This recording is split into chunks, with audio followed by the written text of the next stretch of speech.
नमस्कार दोस्तों, जय हिंद, वंदे मातरम। दोस्तों मैं आपके साथ जायसवाल सर।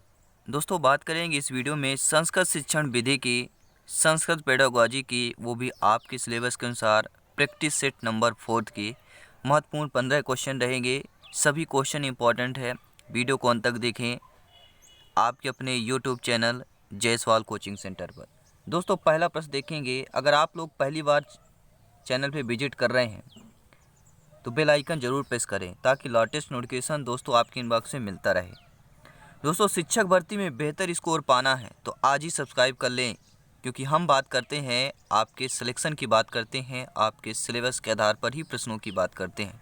तो जायसवाल कोचिंग सेंटर मध्य प्रदेश का नंबर 1 चैनल दोस्तों इस वर्ष का बन चुका है। वो आप लोगों के प्रेम और स्नेह है दोस्तों, बस यही सपोर्ट और मोटिवेट करते रहिए। दोस्तों प्रश्न आइए शुरू करते हैं। दोस्तों इसकी पिछली क्लासेज, पिछले पार्ट देखना है तो यहाँ पे आई कार्ड पे एक लिंक आएगा, तो आप लोग देख सकते हैं। तो आइए प्रश्नों को शुरू करते हैं। पहला प्रश्न है पार्ट नंबर 4 का, बालकेषु कल्पना शक्तेः विकासः भवति, यानी बालक के कल्पना शक्ति का विकास की आपके किस विधि से होता है। विकासः भवति बालकेषु, कक्षा नायक विधि से, कथानक कथा कथन विधि से, भाषण विधि से, या वाद विवाद विधि से।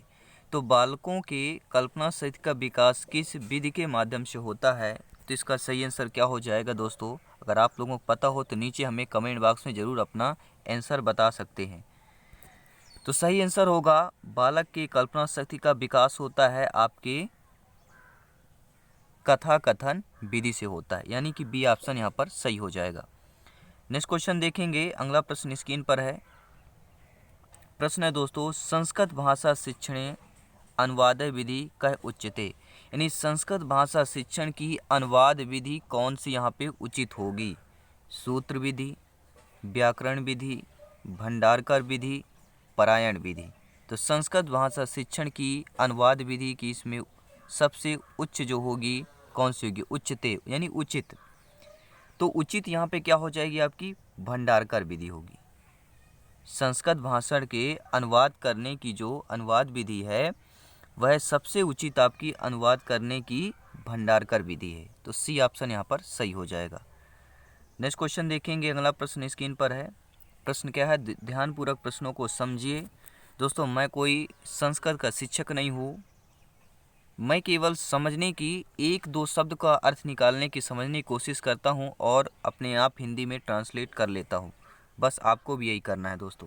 प्रश्न है जैसे, कुशाग्र सामान्य मंदबुद्धि छात्राणाम कृते कह सिद्धांत समुपयुक्ति, यानी कुशल सामान्य मंदबुद्धि, यानी कुशाग्र यानी कुशल, सामान्य यानी कि सभी लोग समझते हैं, मंदबुद्धि छात्र, कृते कह सिद्धांत समुपयुक्ति, यानी कौन सा सिद्धांत उपयुक्त होगा कुशाग्र, समान और मंदबुद्धि छात्रों के लिए। कृते कह सिद्धांत समयुक्त, कौन सा सिद्धांत उपयुक्त होगा। तो सही आंसर जानेंगे, सटीक आंसर जानेंगे, वह होगा व्यक्तिगत भिन्नताएं सिद्धांत है। क्या हो जाएगा, वैयक्तिक भिन्नताएं सिद्धांत है, क्योंकि यहाँ पे भिन्नता होती है। कुशाग्र हो गया, समान हो गया, मंदबुद्धि छात्र, कुशाग्र छात्र, समान छात्र, मंदबुद्धि छात्र, ये तीनों छात्र जो है कृत्य का सिद्धांत समुपयुक्त यानी उपयुक्त होगा, तो होगा व्यक्तिक भिन्नताएं सिद्धांत है। ए ऑप्शन यहाँ पर सही हो जाएगा। अगला प्रश्न देखेंगे दोस्तों, अगला प्रश्न है, संस्कृत भाषा शिक्षणे प्रथमम मौखिक कार्यम ततः लिखित कार्यम च भवेत् इत्यत्र संस्कृत भाषा शिक्षण सिद्धांत का। समझिएगा ध्यानपूर्वक, ध्यानपूर्वक प्रश्नों को समझिएगा, बहुत ही इंपॉर्टेंट प्रश्न है दोस्तों। प्रश्न क्या पूछा जा रहा है, यानी संस्कृत भाषा शिक्षण के प्रथमम मौखिक कार्य, यानी पहले क्या है मौखिक कार्य, फिर इसके बाद लिखित कार्य करना, यानी पहले मौखिक बाद में लिखित। तो ये कौन सी, इत्यत्र संस्कृत भाषा शिक्षण सिद्धांत का है, कौन सी संस्कृत भाषा शिक्षण के सिद्धांत होगा यह, पहले मौखिक फिर इसके बाद लिखित। तो सही आंसर क्या हो जाएगा यहाँ पर, अनुपातस्य क्रमस्य च सिद्धांत है, यानी अनुपात के अनुपात और क्रमस्य सिद्धांत कहलाएगा। क्रम का नियम जैसे बोलते हैं, आपके क्रम विनिमय का नियम आपने पढ़ा होगा मैथ्स में, गणित में, वही यहाँ पे की है। अनुपातस्य क्रमस्य च सिद्धांत है, यानी अनुपात के क्रम का सिद्धांत होगा यहाँ पर, क्योंकि पहले प्रथम मौखिक कार्य, इसके बाद लिखित कार्य बोल रहा है। नेक्स्ट क्वेश्चन देखेंगे, अगला प्रश्न स्क्रीन पर है, और प्रश्न क्या है, पूर्व ज्ञानात् परम नवीनम ज्ञानम प्रदेयम इत्यत्र शिक्षण सिद्धांत कस्य किम सूत्रम, यानी पूर्व ज्ञान पर नवीन ज्ञान प्रदान करना, पूर्व ज्ञानात् परम नवीन ज्ञानम प्रदेयम इत्यत्र शिक्षण सिद्धांत किम सूत्रम, किस सूत्र का, यह किस शिक्षण सूत्र का किस शिक्षण सिद्धांत का सूत्र है पूर्व ज्ञान से नवीन ज्ञान की ओर, किस शिक्षण का सूत्र का किस शिक्षण सिद्धांत का सूत्र होगा। तो सही आंसर यहाँ पे हो जाएगा ज्ञाताद ज्ञातम प्रति, क्या हो जाएगा, ज्ञाताद ज्ञातम प्रति, यानी ज्ञात से अज्ञात की ओर। क्या होगा, पूर्व ज्ञान परम नवीन ज्ञानम प्रदेय, तो ज्ञात से अज्ञात की ओर। पूर्व ज्ञान पहले यानी कि हमें जो ज्ञात हो, नवीन ज्ञान हमें जो ज्ञात नहीं है, यानी ज्ञात से लेके अज्ञात तक हो जाएगा, तो ज्ञाताद ज्ञातम प्रति हो जाएगा, यानी ज्ञात से अज्ञात की ओर। अगला प्रश्न देखेंगे स्क्रीन पर है, प्रश्न क्या पूछा जा रहा है, बहुत ही बेहतरीन प्रश्न है। गुरुमुखम इति साधनम विद्यते, यानी गुरुमुखम का कौन साधन यहाँ पे विद्यमान होगा, ये गुरुमुख का साधन किसे मानेंगे, गुरुमुख का साधन किसे मानेंगे, भाषा कौशल को मानेंगे, श्रवण कौशल को मानेंगे, लेखन कौशल को मानेंगे, या पठन कौशल को मानेंगे, तो किसको मानेंगे। तो सही एवं सटीक आंसर जानेंगे, गुरुमुखम इति साधनम विद्यते। अगर आप लोगों को पता है तो कमेंट बॉक्स से जरूर बता सकते हैं। देखिए दोस्तों, गुरुमुखम, मुख से क्या होता है, बोलते हैं, तो बच्चे यहाँ पे क्या करेंगे, सुनेंगे। गुरुमुखम यानी गुरुमुख से बोलते हैं, तो कौन सा साधनम होगा, ये बच्चे के लिए है, बच्चों के लिए, तो बच्चे क्या करेंगे, सुनेंगे, यानी क्या हो जाएगा, श्रवण कौशलस हो जाएगा, यानी गुरुमुखम इति साधनम विद्यते, श्रवण कौशलस हो जाएगा। नेक्स्ट क्वेश्चन देख ले रहे हैं, अगला प्रश्न।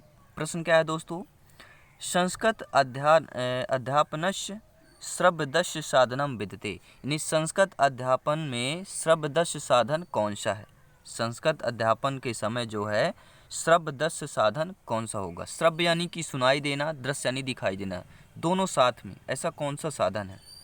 प्रतिकृति होगा, श्याम पट्टय हो जाएगा, दूरदर्शनम होगा, ध्वनाभिलेख होगा। कल जो आपका ये पार्ट हुआ था, थर्ड पार्ट हुआ था, उसमें इसी प्रकार के क्वेश्चन आया था दोस्तों, मैंने आपको बताया भी था कि श्रव्य साधन कौन सा होता है, दूरदर्शन होगा। क्या हो जाएगा यहाँ पर, दूरदर्शनम हो जाएगा यहाँ पर। नेक्स्ट क्वेश्चन देख रहे हैं, अगला प्रश्न स्क्रीन पर है। प्रश्न है दोस्तों कि संस्कृत भाषा शिक्षण समये नगरस्य भौगोलिकी स्थितम गवन्तु कस्य अधिगम साधनस्य प्रयोगः कर्तुम शक्यते, यानी संस्कृत भाषा शिक्षण करते समय नगरस्य भौगोलिक, यानी नगर का जो भौगोलिक है उस स्थिति में कस्य अधिगम साधनस्य प्रयोगः कर्तुम शक्यते, यानी कौन से अधिगम साधन का प्रयोग कर सकते हैं। संस्कृत भाषा शिक्षण के समय जब नगर की भौगोलिक स्थिति का वर्णन किया जाए, तो उस समय पर, उस पल पर उसमें जो है किस अधिगम साधन का प्रयोग कर सकते हैं। तो भौगोलिक स्थिति की जब भी बात करता है दोस्तों, यहाँ पे ध्यान देना, भौगोलिक स्थिति यानी कि क्या हो जाएगा यहाँ पर, भौगोलिक स्थिति यानी क्या हो जाएगा, मानचित्र होगा, रेखा चित्र होगा, पत्र कश होगा, या श्याम पट्टस्य होगा। सभी लोग कमेंट करेंगे सही आंसर क्या होगा, सटीक आंसर क्या होगा। दोस्तों जब भी बात करें आपके भौगोलिक स्थिति की, तो आंख बंद करके मानचित्र में लगा देना है, क्योंकि भौगोलिक स्थिति मानचित्र के द्वारा ही बताया जा सकता है। अगला प्रश्न यहाँ पर है, पाठ्य पुस्तकस्य स्थानम शिक्षण महत्वपूर्ण विद्यते, यानी पाठ्य पुस्तक के स्थान में शिक्षण का महत्वपूर्ण कौन सा होगा, शिक्षण का महत्वपूर्ण कौन सा होगा पाठ्य पुस्तक स्थान में। तो आइए सही आंसर देखेंगे, छात्रेषु स्वाध्यायम प्रति रुच्युत्पादनाय, यानी पाठ्य पुस्तक के स्थान का शिक्षण की महत्वपूर्ण जो होगा वह होगा छात्र के स्वयं का अध्याय के प्रति रुचि उत्पन्न होना। ठीक है, छात्रेश के स्वयं अध्याय, छात्रेषु स्वाध्यायम प्रति, यानी छात्र जो है स्वयं अध्याय के प्रति रुचि उत्पन्न करना या रुचि में भाग लेना, ये हो जाएगा। तो यहाँ पर सी ऑप्शन हो जाएगा। अगला प्रश्न देखेंगे, स्क्रीन पर है। प्रश्न क्या है, ध्यानपूर्वक प्रश्न को स्टडी करेंगे। और दोस्तों इसका सभी question PDF file notes 8 subject के आपको मैं जितनी भी क्लासेज हैं, जितने भी हो चुके हैं, आपको टेलीग्राम में ज़रूर मिल जाएगी। टेलीग्राम में ज़रूर ज्वाइन करें दोस्तों। प्रश्न है कि शिक्षण विधिना नाम समीकरणे शिक्षा स्तरस्य उन्नतीकरणे च सहायकम भवति। यानी शिक्षण विधि के समीकरण में शिक्षा के स्तर के उन्नतीकरण में सहायक भवति, कौन सा सहायक होगा? शिक्षण विधिना यानी शिक्षण विधि के समीकरण में शिक्षा स्तर के उन्नति करने में सहायक कौन सा होगा? पाठ्य पुस्तकम होगा, मूल्यांकनम होगा, गृह कार्यम होगा या अध्यापनम होगा? तो दोस्तों शिक्षण विधि के समीकरण में शिक्षा स्तर को उन्नति करना हो तो उसमें सहायक कौन सा होगा? तो शिक्षा स्तर को उन्नति करने के लिए जो सहायक होगा वह हो जाएगा आपका, सही आंसर जानेंगे, सटीक आंसर जानेंगे। अगर आप लोगों को पता हो तो आप भी कमेंट द्वारा हमें बता सकते हैं। तो सही आंसर होगा दोस्तों मूल्यांकन हो जाएगा। क्या हो जाएगा? मूल्यांकन। यानी शिक्षण विधि के समीकरण शिक्षा स्तरस्य उन्नतीकरण च सहायकम भवति, मूल्यांकनम हो जाएगा। क्या हो जाएगा?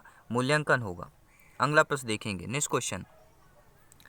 छात्राणाम गृह कार्यस्य मूल्यांकनम भवितुम शक्नोति। यानी छात्रों के गृह कार्य के मूल्यांकन में भवितुम शक्नोति, कौन सा यहाँ पे होगा? बहुमूल्यांकनेन हो जाएगा, साक्षात्कारेण हो जाएगा, आंतरिक मूल्यांकनेन हो जाएगा या संभाषणेन हो जाएगा। यानी छात्रों में जो गृह कार्य का दिया जाता है वह किस मूल्यांकन की ओर होगा, किस मूल्यांकन की ओर किया जाएगा? छात्रों में जो गृह कार्य दिया जाता है वह कौन सा मूल्यांकन कहलाएगा? तो वह होगा राइट आंसर आंतरिक मूल्यांकन। छात्रों में जो गृह कार्य दिया जाता है वह आपका आंतरिक मूल्यांकन कहलाता है। नेक्स्ट क्वेश्चन देखेंगे, अगला प्रश्न है शलाका परीक्षा भवति। जो शलाका परीक्षा होती है वह कैसी होती है? मौखिक के अंतर्गत आएगी, लिखित के अंतर्गत आएगी, उभयांतर के अंतर्गत आएगी या प्रश्नों के अंतर्गत आएगी? तो शलाका जो परीक्षा ली जाती है दोस्तों वह होती है आपके मौखिक के अंतर्गत आती है, मौखिकांत अंतर्गता। ठीक है, तो मौखिक के अंतर्गत आपकी शलाका परीक्षा आती है। नोट कर लेंगे, बहुत ही महत्वपूर्ण प्रश्न है, बहुत बार आपकी एग्जाम में पूछा भी गया है दोस्तों। और मेरे प्यारे सभी मित्र एक वीडियो को दिल से लाइक कर देंगे। सभी भाई बहन, सभी गृहिणी, सभी शिक्षक बंधु, सभी एक भावी अध्यापक है दोस्तों, और अपने आप को अध्यापक की श्रेणी में रखकर ही पढ़ाई करें और एक बेहतरीन तैयारी के साथ अपना सपना पूरा करें, अपने परिवार का सपना पूरा करें। और जायसवाल कोचिंग सेंटर शिक्षा जगत की बात करता है और यह दोस्तों केवल आपके सिलेक्शन की बात करता है। तो प्रश्न देखते हैं, छात्राणाम दैनिक कार्याणाम सर्वशाम परीक्षणाम चा मूल्यांकनम भवेत। यानी छात्रों के दैनिक कार्य का सर्वशाम यानी कि सभी परीक्षण का मूल्यांकन कौन सा होगा? आंतरिक मूल्यांकन, बाह्य मूल्यांकन, सतत मूल्यांकन या परीक्षा होगी? समझिएगा ध्यानपूर्वक। छात्रों के दैनिक कार्य का जो सर्वशाम परीक्षाणाम सभी जो परीक्षाएं होती हैं वे कौन सा मूल्यांकन होगा? जो छात्रों के दैनिक कार्य के सभी परीक्षाएं होती हैं वे कौन से मूल्यांकन होगा? तो राइट आंसर जान लेते हैं, कौन सा मूल्यांकन कहलाएगा? सतत मूल्यांकन कहलाएगा। छात्रों के दैनिक कार्य का सभी जो परीक्षाएं होती हैं वह आपके सतत मूल्यांकन हो जाएगा। क्या हो जाएगा पूरा? छात्राणाम दैनिक कार्याणाम सर्वशाम परीक्षणाम चा सतत मूल्यांकनम भवेत हो जाएगा। अगला प्रश्न देखेंगे, स्क्रीन पर है। प्रश्न क्या है? संस्कृते मौखिक परीक्षाएं कस्य कौशलस्य मूल्यांकनम कर्तुम न शक्यते। यानी संस्कृत के मौखिक परीक्षा में कौन से कौशल का मूल्यांकन नहीं कर सकते हैं? मौखिक परीक्षा में किस कौशल का मूल्यांकन नहीं करेंगे संस्कृत के मौखिक परीक्षा में? तो मौखिक परीक्षा में किस कौशल का मूल्यांकन नहीं कर सकते हैं? श्रवणस्य, पठनस्य, भाषणस्य, लेखनस्य। तो सही आंसर, सटीक आंसर जानेंगे दोस्तों। देखिए मौखिक परीक्षा के अंतर्गत जो है आपके श्रवण कौशल का विकास हो जाएगा, क्योंकि सुनते हैं क्वेश्चन हम और आपको उत्तर शिक्षक भी सुनते हैं। पठनस्य हो गया यानी पढ़ते भी हैं, भाषणस्य यानी कि बोलते भी हैं लेकिन लिखते नहीं हैं, क्योंकि मौखिक परीक्षा है। मौखिक परीक्षा में जो है लिखते नहीं हैं। तो संस्कृत परीक्षाएं लेखनस्य कौशलस्य मूल्यांकनम कर्तुम न शक्यते, तो लेखन कौशल का विकास नहीं कर सकते हैं। और इसमें एक क्वेश्चन ये है कि संस्कृत परीक्षा में संस्कृत में प्रथमम कौशलम कौन सा है। प्रथम कौशल आपका कौन होता है, श्रवण कौशल होता है। फिर इसके बाद अंतिम कौशल लेखन कौशल होता है। ये नोट कर लेंगे, ये क्वेश्चन आपके एग्जाम में पूछे जाते हैं। अगला प्रश्न देखेंगे। अगला प्रश्न है संस्कृत अध्यापनाय भंडारकर मतानुसारम का पद्धति उपरिकारिका अभवत, यानी कि संस्कृत अध्यापन के भंडारकर के मतानुसार कौन सी पद्धति उपकारिका होगी, यानी उपकार के होगी, उपकारिका अभवत कौन सी पद्धति होगी। तो सटीक आंसर जानेंगे, सही आंसर जानेंगे, अगर आप लोगों को पता होगा तो नीचे कमेंट बॉक्स में ज़रूर बता सकते हैं दोस्तों। और चैनल पे पहली बार आएँ तो सब्सक्राइब करना मत भूलिएगा, क्योंकि हम बात करते हैं शिक्षा जगत की, बात करते हैं आपके सिलेक्शन की बात करते हैं। तो सही आंसर होगा व्याकरण अनुवाद पद्धति। संस्कृत अध्यापन में भंडारकर के मत अनुसार कौन सी पद्धति उपकारिका अभवत, तो व्याकरण अनुवाद पद्धति उपकारिका अभवत हो जाएगा। तो सी ऑप्शन सही हो जाएगा। और अगला प्रश्न देखेंगे दोस्तों, 15वां प्रश्न है, चौथे पार्ट का है आपका, चतुर्थ पार्ट का। कस्याम पद्धतौ शिक्षणम सर्वम मौखिकमासीत्, यानी कौन सी पद्धति शिक्षण की सबसे मौखिक है। मौखिकमासीत्, मौखिकम आसीत् कह सकते हैं। तो कौन सी पद्धति शिक्षण की सर्वम मौखिकम आसीत्, कौन सी हो जाएगी दोस्तों? कमेंट करें, फटाफट कमेंट करें, सही आंसर क्या होगा। परंपरागत पद्धति, भंडारकर पद्धति, पाठ्य पुस्तक पद्धति, निर्वाध पद्धति। तो सही आंसर क्या होगा? सही आंसर यहाँ पर होगा परंपरागत पद्धतौ शिक्षणम सर्वम मौखिकम आसीत्। परंपरागत जो पद्धति है वह शिक्षण की सबसे मौखिकम आसीत्, मौखिक आपकी पद्धति है, परंपरागत पद्धति हो जाएगी यहाँ पर। तो ये रहे दोस्तों आज की वीडियो के महत्वपूर्ण 15 प्रश्न। उम्मीद करता हूँ ये 15 प्रश्न बहुत ही अच्छे लगे होंगे और बेहतर प्रिपरेशन चल रहा है, आपकी तैयारी बेहतरीन चल रही है, सभी क्लासेज अटेंड कर रहे होंगे। और प्लेलिस्ट दोस्तों ज़रूर चेक कीजिए, प्लेलिस्ट में सभी क्लासेज आपको मिल जाएंगी, वो भी सभी प्लेलिस्ट वो की क्रम बाई क्रम मिलेंगी। तो दोस्तों बस हंसते रहिए, हंसाते रहिए और मुस्कुराते रहिए और तैयारी जारी रखिए। जल्दी आपका एडमिट कार्ड ओपन होगा और जल्दी आपका सिलेक्शन होगा और एक नए वर्ष पर आपका सिलेक्शन होगा, तो बहुत बड़ी बात है दोस्तों। बस खुश रहें, अपने परिवार को खुश रखें और ये बहुत ही इम्पॉर्टेंट है, ये चांस आपको नहीं गंवाना है। ये चांस आपके लिए, आपके परिवार के लिए, आपसे जुड़े सभी के लिए बहुत ही महत्वपूर्ण है, क्योंकि ये लाइफ चेंज करने वाला है, आपकी पूरी लाइफ को बदल देने वाला है। तो बहुत ही महत्वपूर्ण है, तैयारी से लगे रहें दोस्तों। और हमारी इच्छा राष्ट्र हित में शिक्षा। सभी मित्रों का मेरा जय हिंद, वंदे मातरम, धन्यवाद, इंकलाब जिंदाबाद।